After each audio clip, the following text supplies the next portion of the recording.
انشائیہ کیا ہے؟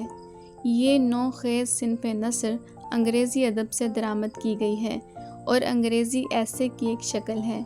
یہی وجہ ہے کہ انگریزی میں انشائیہ کو لائٹ ایسے کہا جاتا ہے۔ اصطلاح میں انشائیہ سے مراد وہ مختصر تحریر ہے جس میں مصنف زندگی سے متعلق کسی بھی موضوع پر شگفتہ اور بے ساختہ انداز میں اظہار کرے۔ سادگی، شگفتگی اور تازگی انشائیہ کی بنیادی صفت ہے۔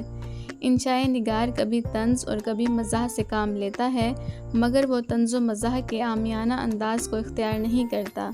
ایک معیاری انشائیہ میں زیر لب تبسم کی کیفیت اور شگفتگی کی فضا پیدا ہونا ضروری ہوتی ہے۔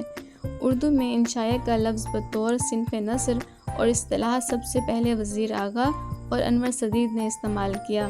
ڈاکٹر وزیر آغا انشائیہ کی تعریف بیان کرتے ہوئے لکھتے ہیں، انشائیہ کا کام تصویر کا دوسرا رخ پیش کرنا ہوتا ہے اور ہمیں عادت و تکرار کے حصار سے لحظہ بھر کے لیے آزادی دلانا۔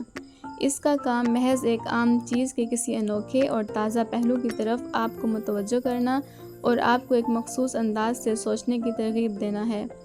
ڈاکٹر بشیر سیفی کے نزدیک انشائیہ وہ صنف نثر ہے جس میں مصنف اپنے ذاتی تاثرات اور انفرادی تجربات بے تکلفی اور اختصار کے ساتھ پیش کرتا ہے۔